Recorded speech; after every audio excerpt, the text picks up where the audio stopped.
கும்பமேளா புனித நீராடல் வடக்கில், மாசிமகம் தெற்கில். மாசி மாதம் கடலாடும் மாதம், தீர்த்தமாடும் மாதம்.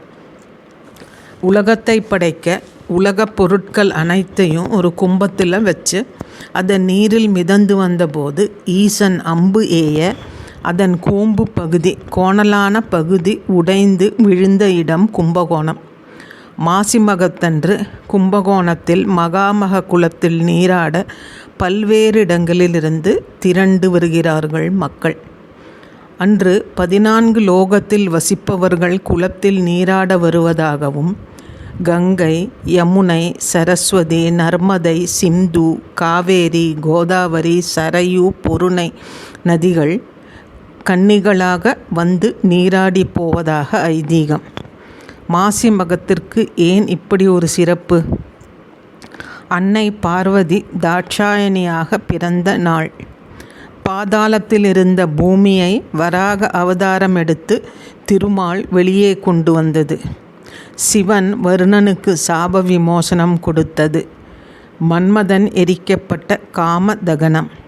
பிரணவ மந்திரத்தை தந்தைக்கு தனையன் உபதேசித்த நிகழ்ச்சிகள் எல்லாமே நடந்தது மாசிமக நாளில். மாசிமகத்தன்று நீர்நிலைகளில் புனித நதிகளிலும் சேர்ந்திருப்பதாக நம்பிக்கை. 12 ஆண்டுக்கு ஒரு முறை மாசிமகம் மகாமகம். பொதுவாக புனித நீராடல் நதிக்கரையில் காணப்படும்.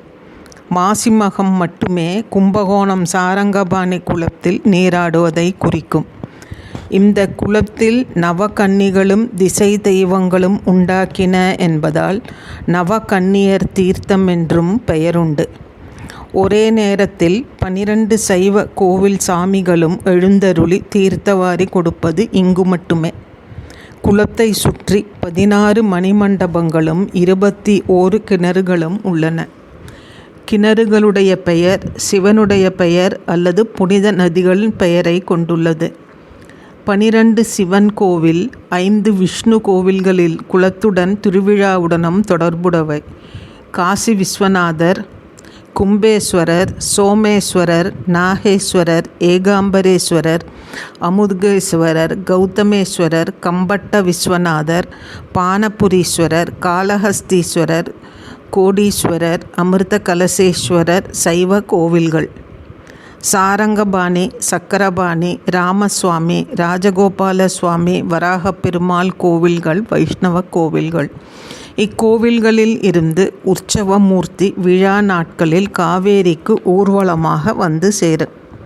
மாசி மகத்தன்று மந்திர உபதேசம் பெறுவது சிறப்பு.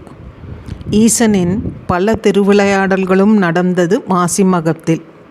உயர் படிப்பு ஆராய்ச்சி செய்ய துவங்க இத்தினம் நல்லது. சொந்த வீடு நிலம் வாங்க வராகப் பெருமாளை வழிபடலாம்.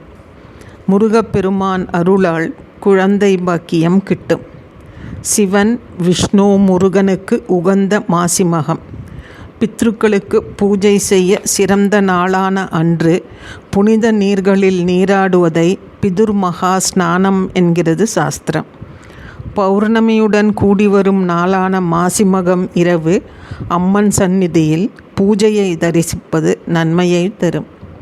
சதுரகிரி, திருவண்ணாமலை, திருநீர்மலை கோவில்களில் கிரிவலம் வருவதும் நல்லது. பிறவிக் கடலில் விழுந்து துன்பத்திலும் தவறுகளிலும் மூழ்கும் ஆன்மா இறைவனின் அருள்கடலில் திளைக்கும் மாசிமகம் தோஷம் நீக்கும் புண்ணிய நாளாய் கருதப்படுகிறது.